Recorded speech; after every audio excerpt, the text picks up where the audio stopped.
Hello and welcome to Dr. Varsha Gaitonde's channel. Here we shall discuss the plant breeder's 6 dreams, which are no more the dreams. Always plant breeding is considered as the number game because the gene recombinant recovered in gametes and zygotes depend on random event. As you know, whenever we go for any event in plant breeding, that is considered as random. Suddenly we'll get it by some inventions. Okay. Phenotype based selection has a variable component of uncertainty.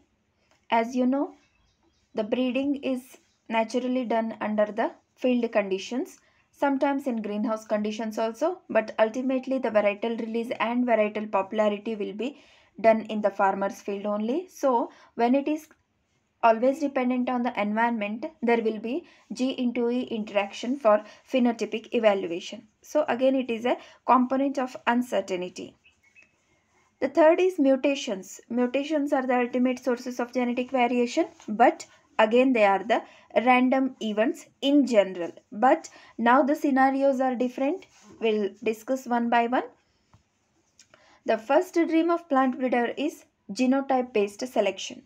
As you know, in the conventional breeding process, always there was G into E interaction when environment was the major cause of variation, and it used to make different changes even in the pure lines.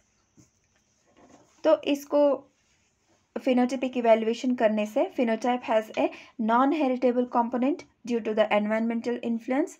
तो इसके लिए हम क्या कर सकते हैं? genotype based selection.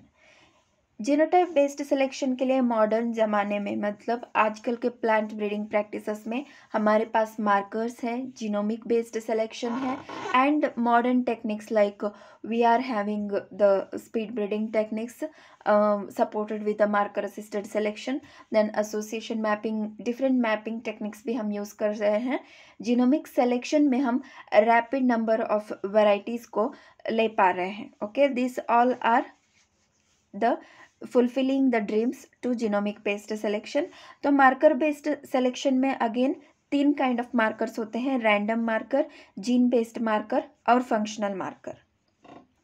Before understanding the marker assisted selection, we should know what exactly is the marker. तो marker कोई भी एक landmark होता है, जैसे कि हम milestones रखते हैं एज अ लैंडमार्क कि कितने किलोमीटर है एक destiny to different another destiny.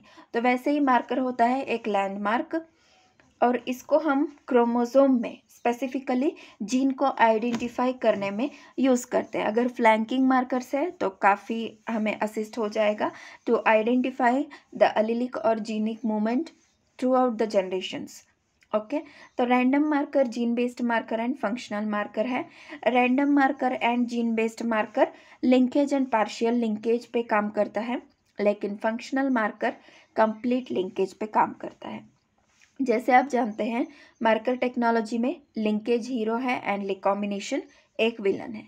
तो हमें यहाँ पे कंप्लीट लिंकेज होना ज़रूरी है, क्योंकि जब मार्कर जीन के साथ लिंक होता है तभी हम उसका मूवमेंट को डिफरेंट जनरेशन्स में आइडेंटिफाई कर पाते हैं. तो which are the best markers? Functional markers. Functional markers को बहुत ही सोच समझ के, मतलब बहुत ही एक्सपेरिमेंट्स के साथ में एंड एक्यूरेसी के साथ में, जब जीनोम कंप्लीट एनालिसिस हो जाएगा तब हम आइडेंटिफाई कर सकते हैं. Then marker assisted selection and genomic selection. Genomic selection एक बहुत ही लंबा प्रोसेस है, बट वैराइटल आइडेंटिफिकेशन इसमें बहुत ही एक्यूरेट होता है. तो जीनोमिक सिलेक्शन के लिए मार्कर असिस्टेड सिलेक्शन एक बहुत ही अच्छा सप्लीमेंटल प्रोग्राम है. Genomic selection selects for all genomic regions that affect the trait. This is highly effective but demanding breeding scheme. तो मार्कर्स को जनरली प्राइवेट सेक्टर में ज़्यादा प्रेफरेंस दिया जाता है, पब्लिक में कम है due to lack of funds. लेकिन आजकल गवर्नमेंटल सपोर्ट एंड बहुत सारे इंटरनेशनल प्रोग्राम्स भी मॉडर्न टेक्निक्स को सपोर्ट कर रहा है. तो it is no more a constraint to plant breeders. Faster decision making due to the use of off-season nurseries, speed breeding, then strong statistical and biometrical resources required, increased cost of breeding program. Cost तो definitely high है, लेकिन time to get a variety is definitely, the chances of getting a variety in no time is definitely more. तो second dream है limitless gene pool. जैसे आप जानते हैं 4 types of gene pool होता है, प्राइमरी, सेकेंडरी, टर्शियर और quaternary. Quaternary को रिसेंटली ऐड किया गया है, रिसेंटली मतलब ऐसा नहीं कि अभी अभी, बहुत सारे डिकेड्स हो गए, लेकिन primary gene pool, secondary gene pool में हमें क्रॉसेस बनाना काफ़ी आसान होता है।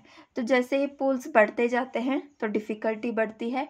क्वाटरनरी जीन पूल ऐसा है जिसमें बहुत ही डिफ़िकल्ट है बनाना, लेकिन इसमें बहुत सारे जीन पूल्स मतलब जो भी अनक्रॉसेबल होते हैं वो सब मिला के टर्शियरी जीन पूल में आता है।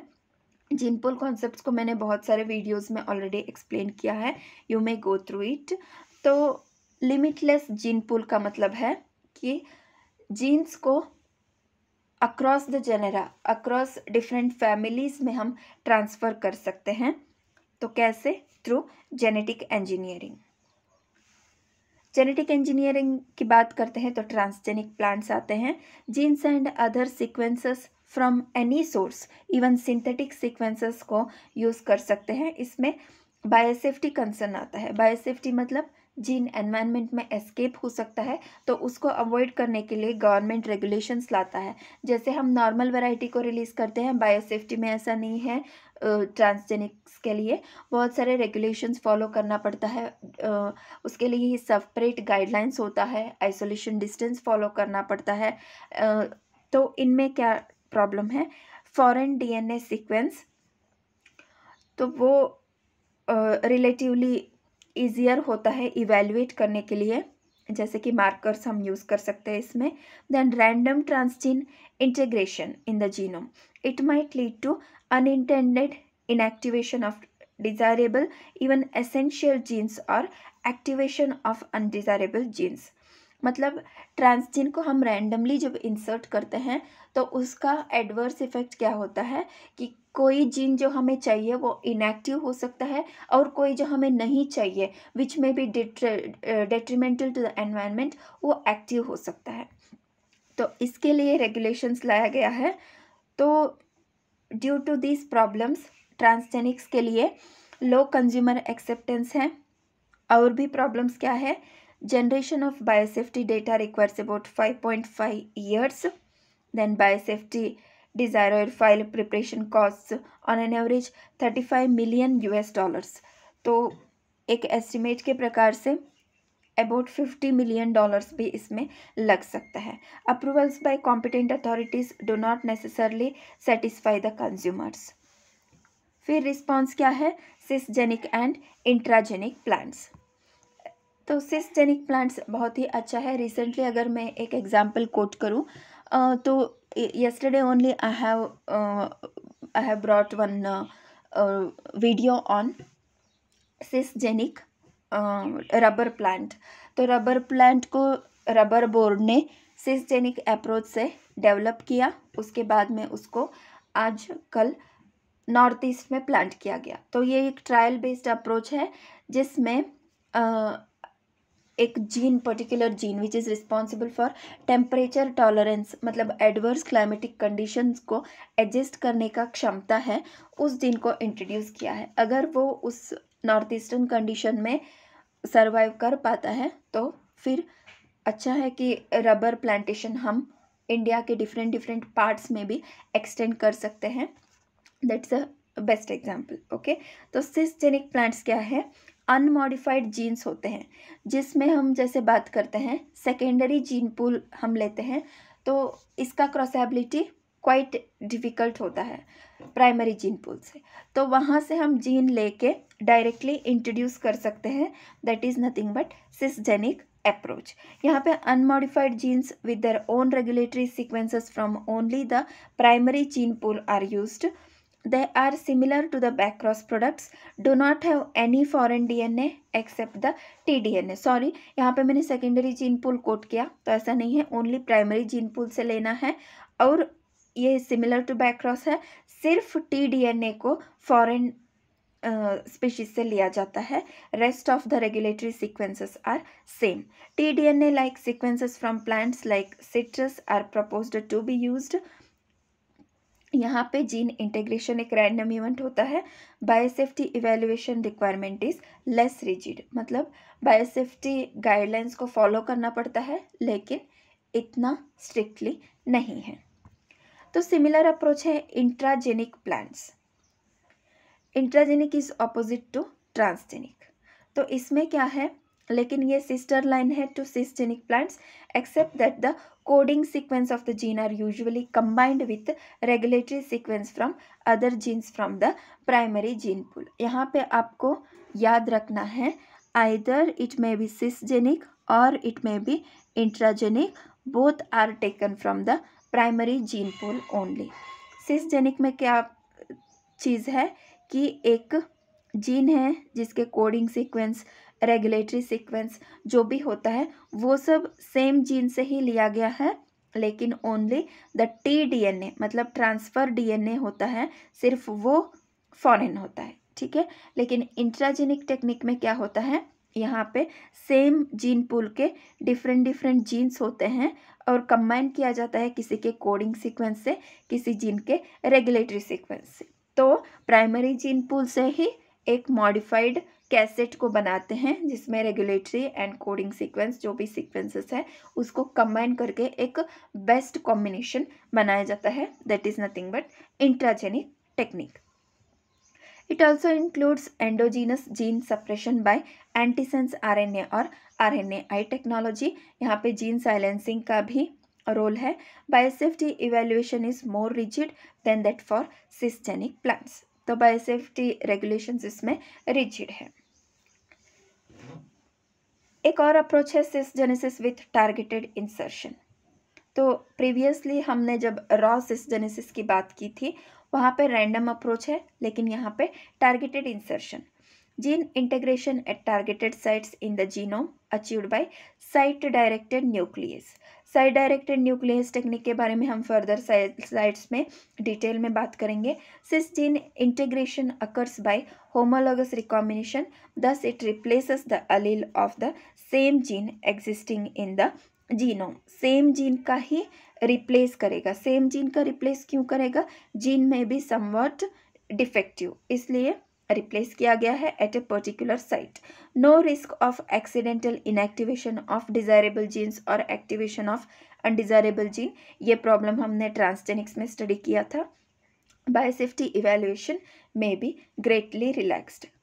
जब टारगेटेड इंसर्शन करते हैं तो क्या होगा, हमारा एक्यूरेसी बढ़ जाता है, तो बायोसेफ्टी इवेल्युएशन भी कम हो जाएगा.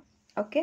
तो यहाँ पे drafting on non transgenic scion on transgenic root stock एक अप्रोच है जिसमें क्या है, जैसे आप जानते हैं this is scion and this is root stock. तो ये अप्रोच में क्या है, रूट स्टॉक एक ट्रांसजेनिक है. ओके. तो ट्रांसजेनिक करके यहाँ पे आरएनए इंटरफेरेंस यूज़ किया है. आरएनए इंटरफेरेंस का क्या मतलब है, ये साइलेंस कर देगा पर्टिकुलर जीन. जब भी हमें डिज़ायरेबल कैरेक्टर चाहिए उसको हम ट्रांसफ़र कर लेंगे. जब सायन रूट स्टॉक पे एडजस्ट हो जाएगा तो ट्रांसजीन के ज़रिए हम क्या करेंगे, एक बात को एडजस्ट करेंगे, उसके बाद में RNAi सिग्नल यूज़ करके इस पर्टिकुलर ट्रांसजीन को हम इनएक्टिव कर देंगे. तो ये फर्स्ट अप्रोच है ट्रांसजीन का जिसमें सिर्फ रूट स्टॉक में ही लिया जाता है. Grafting on transgenic root stock 2. इसमें क्या है, नो ट्रांसजीन और its product in the GM produce from these plants, therefore the produce from these plants should be acceptable to the consumer. Results from experiments are promising. इसी में देखते हैं, इसमें दो अप्रोच होते हैं. एक रूट स्टॉक में हम ट्रांसजीन इंसर्ट करेंगे. ओके. फिर थोड़ी देर के बाद में जब भी एडजस्ट हो जाएगा उसको हम इनएक्टिव कर देंगे. तो दूसरा एक अप्रोच है जिसमें हम सायन भी ट्रांसजेनिक लेंगे और उसको RNAi सिग्नल से इनएक्टिव कर देंगे. तो क्या होगा, जीन एक्सप्रेशन के बाद में हमें RNAi टेक्नोलॉजी से इसको इनएक्टिव करना है. तो क्या होगा, ट्रांसजेन यहाँ पर नहीं रहेगा और हम उस प्लांट को effectively as a non transgenic plant use कर सकते हैं। तो इसको मेनली हम पेरेनियल में यूज़ कर सकते हैं, because in annual it is very difficult, small small plants होते हैं and we need an number of plants to manipulate, तो ये एनुअल प्लांट्स में पॉसिबल नहीं है। In perennial plants like maybe sapota, maybe mango, तो उन सब में डिसीज रेजिस्टेंस के लिए या बायोटिक और अबायोटिक स्ट्रेस जो भी प्रॉब्लम है उसको एडजस्ट और उसको हम अडॉप्ट करने के लिए इस अप्रोच को यूज़ कर सकते हैं। तो ये क्या है, एक टारगेटेड अप्रोच है। ड्रीम 3 क्या है, डायरेक्टेड म्यूटाजेनेसिस। जैसे आप जानते हैं म्यूटेशंस रैंडम इवेंट होते हैं। जब भी म्यूटेशन ब्रीडिंग आया था, म्यूटेशन ब्रीडिंग को गस्टाफसन ने प्लांट ब्रीडिंग में लाया था, उसके साथ साथ में नॉर्मन बोरलॉग सर ने बहुत ही काफ़ी इसमें कंट्रीब्यूशन दिया था। म्यूटेशन करके बहुत सारे नेचुरल वेरिएंट्स को लाया और वो सारे ग्रीन रेवोल्यूशन के लिए रिस्पॉन्सिबल हुए डिफरेंट डिफरेंट कंट्रीज़ में। तो जब म्यूटेशंस रैंडम इवेंट होते हैं तो प्रॉब्लम्स क्या है, recovery of desired mutants is not assured, generally unintended and undesirable mutations are often associated with the desirable mutations। तो लिंकेज ड्रैग एक कॉन्सेप्ट है, और जब भी हम बैक क्रॉस करते जाते हैं, मतलब एक डिज़ायरेबल म्यूटेंट को हम एक लाइन में लाने के लिए बैक क्रॉस करते हैं तो लिंकेज ड्रैग हो जाएगा जिसमें अनडिज़ायरेबल जीन्स भी आ जाएंगे, तो ब्रीडिंग में न्यूसेंस क्रिएट कर देगा और ब्रीडिंग प्रोसेस को बहुत ही लंबा खींचेगा। तो सॉल्यूशन क्या है, साइट डायरेक्टेड म्यूटाजेनेसिस, मतलब एक पर्टिकुलर साइट में हमें म्यूटेजन लाना है। ओके, तो उसमें डिफरेंट डिफरेंट अप्रोचेस है, देखते हैं। Zinc finger nucleases, meganucleases, transcription activator like effector nucleases, and cluster regulatory interspersed short palindromic repeats। ये 4 बहुत ही पॉपुलर अप्रोचेस है। आजकल क्रिस्पर का ज़माना है, क्रिस्पर के ज़माने में बहुत सारे नोबेल प्राइज़, जो 2021 का नोबेल प्राइज़ क्रिस्पर टेक्नोलॉजी के लिए ही गया है। उसके पहले भी फूड प्राइज़ में, फिर बहुत सारे जो वर्ल्ड लेवल के एग्रीकल्चर बेस्ड प्राइजेस है उसमें ये अप्रोचेस को काफ़ी पॉपुलैरिटी दिया गया है। Then second approach is chimeric oligonucleotides. Chimeric oligonucleotide क्या है, ये डीएनए आरएनए हाइब्रिड है। काफ़ी टफ अप्रोच है, आजकल इतना पॉपुलर नहीं है क्योंकि जैसे प्लांट ब्रीडर्स को ये कॉन्सेप्ट डिफ़िकल्ट टू अंडरस्टैंड।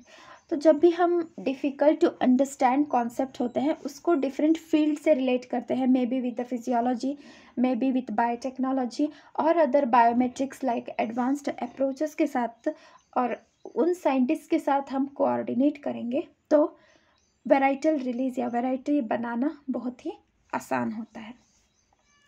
आइए देखते हैं साइट डायरेक्टेड न्यूक्लियस के बारे में। This is designed bye genetic engineering. Zinc finger nucleus was the first to be used for site-directed mutagenesis.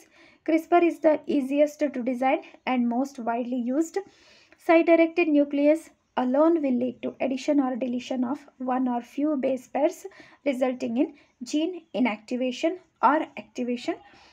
This with donor DNA will produce the desired mutation in the target gene। तो यहाँ पे देखिए 2 approaches होते हैं, एक non homologous end joining and homologous recombination, जिससे हम site directed mutagenesis को एनहेंस कर सकते हैं। ओके, इसके बारे में मैंने सेपरेट वीडियो में इसमें क्रिस्पर को अच्छे से डिस्कस किया है। ये non homologous end joining and homologous recombination कैसे होता है उसको भी एक्सप्लेन किया है, you may go through it.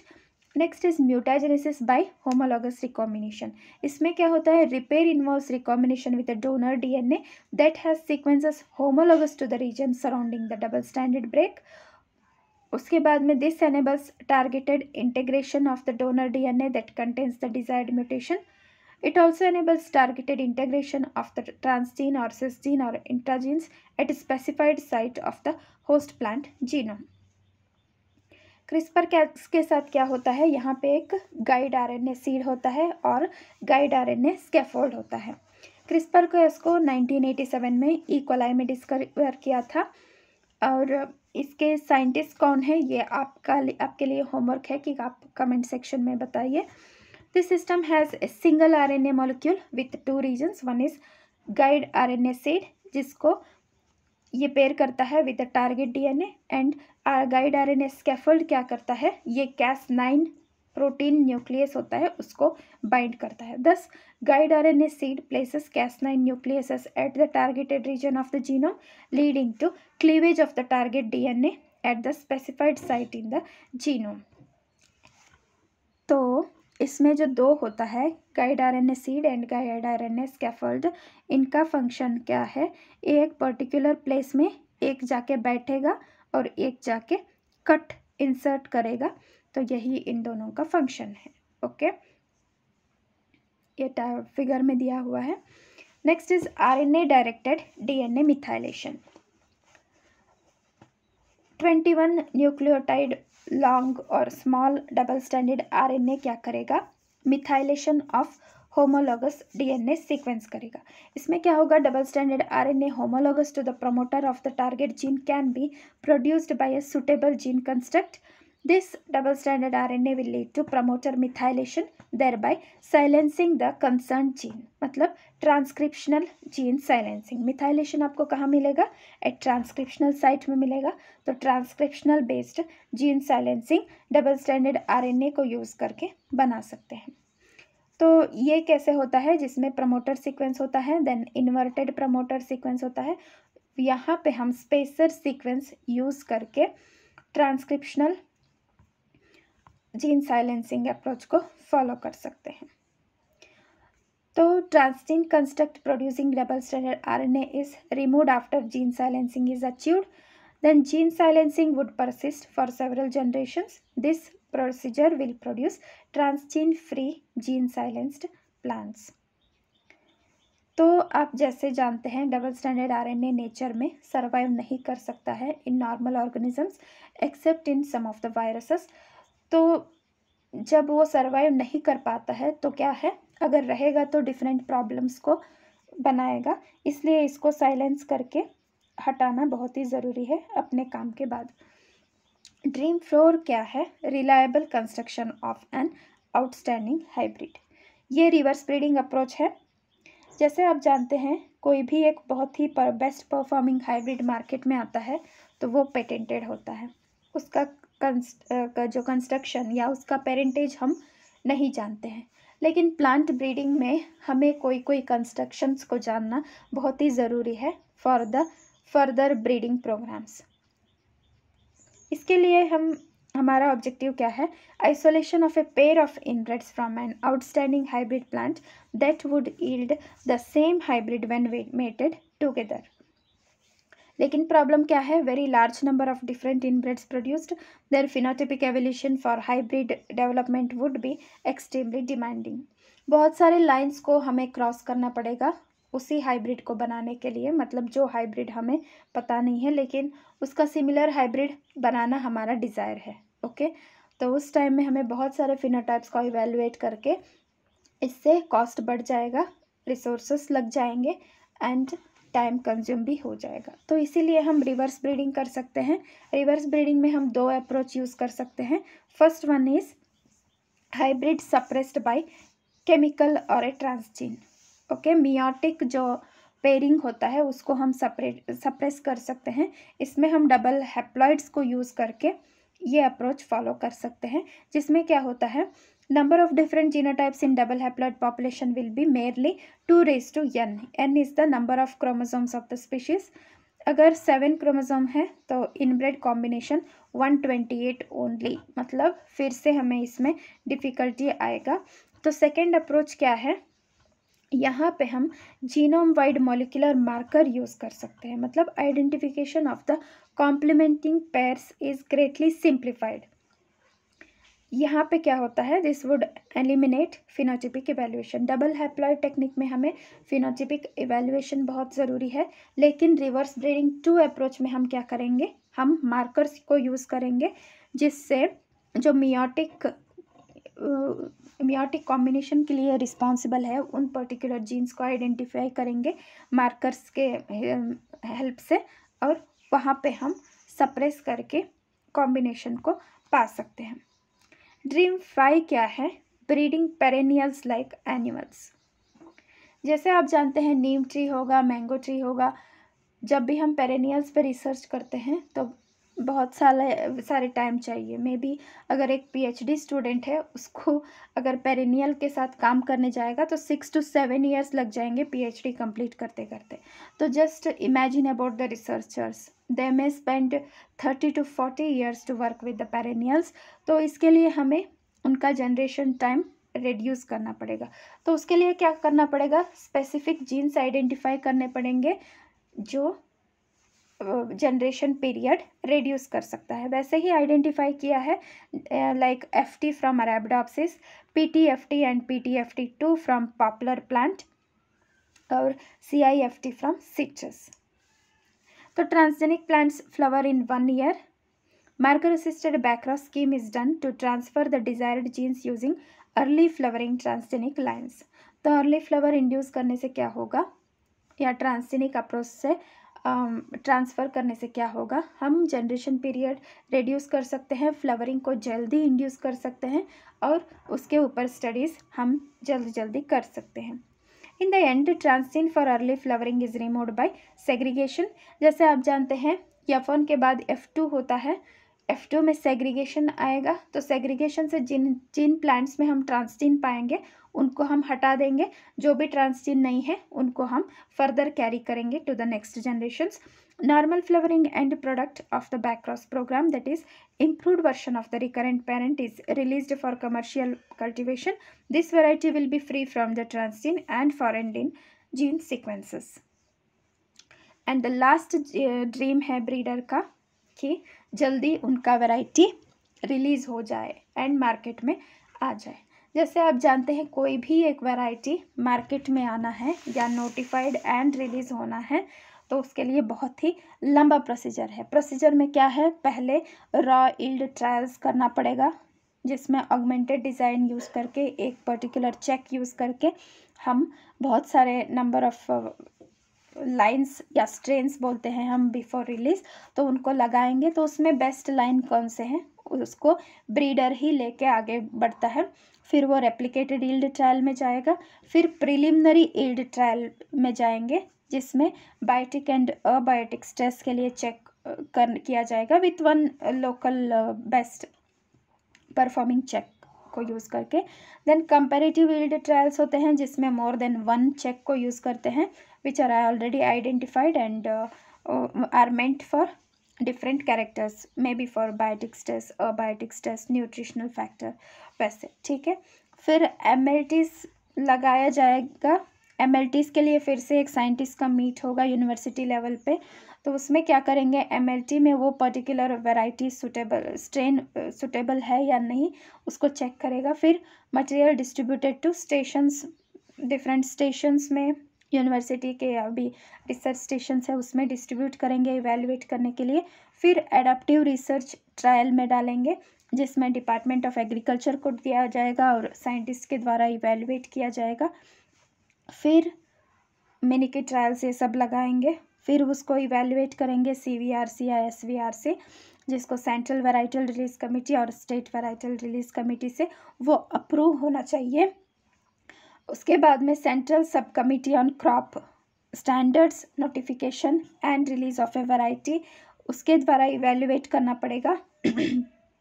तो इसमें अगर नोटिफाई हो जाएगा तब भी वैराइटल रिलीज या सीड पाइपलाइन में आएगा। तो सीड पाइपलाइन में क्या क्या होता है, जैसे आप जानते हैं breeder seed, foundation seed, certified seed, ये सब आएगा। तो सीड पाइपलाइन में आके वो सर्टिफाइड सीड बन के फार्मर्स फील्ड में पहुंचने के लिए करीब 12 to 15 ईयर्स लग जाते हैं। तब तक ब्रीडर अपना कॉन्फिडेंस को पार्शियली खो देता है क्योंकि इन सारे ट्रायल्स में कहीं ना कहीं फेल्यूर भी आ सकता है। तो इसलिए ब्रीडर को बहुत ही कॉन्शियस रहना चाहिए, स्किल्ड होना चाहिए, बहुत सारे टेक्निक्स को अपने आप में इनकलकेट करना चाहिए। तो ये सब काफ़ी डिफ़िकल्ट है। ओके, तो ये भी एक ब्रीडर का ड्रीम है, द मोस्ट प्रिफर्ड ड्रीम, कि उसका जो डेवलप्ड वैरायटी या स्ट्रेन है वो उसका डेवलप्ड स्ट्रेन है वो वैरायटी में कन्वर्ट हो जाए एंड फार्मर्स फील्ड में आ जाए, मे बी एट नेशनल और सेंट्रल लेवल और स्टेट लेवल। अगर सेंट्रल लेवल पे या डिफरेंट स्टेट्स में उसको रिलीज़ करना है, फिर से सेंट्रल वैराइटल रिलीज कमेटी को अप्रोच करना पड़ेगा और वो और भी लंबा खींचेगा। तो इसके लिए जितने भी हमने 5 ड्रीम्स पहले डिस्कस किया था उन सारे चीज़ों को लेके, मतलब वो सारे टेक्निक्स को इनकलकेट करके, कई भी हम जनरेशन पीरियड्स को रिड्यूस करके या स्पीड ब्रीडिंग अप्रोच को यूज़ करके जल्दी जल्दी वैराइटीज़ को मार्केट में लाएंगे तो ब्रीडर बहुत ही खुश हो जाएगा। And these are the 5 dreams of breeders. कोई कोई ऑलरेडी फुलफिल हो चुके हैं, कोई कोई फुलफिल होना बाकी है। तो जब भी आप सक्सेसफुल ब्रीडर बनना चाहते हैं तो इन सारे चीज़ों को आपको ध्यान में रखना पड़ेगा। एक तो आपको जीनोटाइप पे ध्यान देना पड़ेगा। Next is you should be aware of all the modern technology. How to do that? You should collaborate with the different departments and you should get to know how to use them in an effective manner. Okay, तो ये सारे हैं plant breeders के dreams और उसको fulfil करना modern breeders का एक कर्तव्य है and it's a responsibility.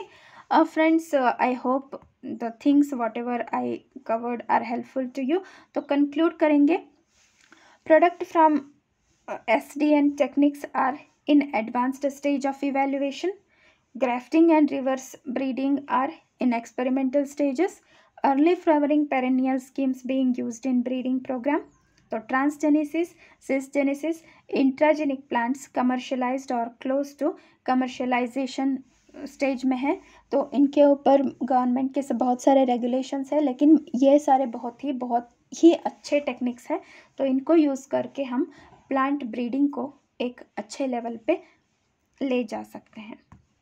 Okay, thank you friends. If you have any doubt, please put it in the comment section. Keep on liking, sharing and subscribing. Thank you once again.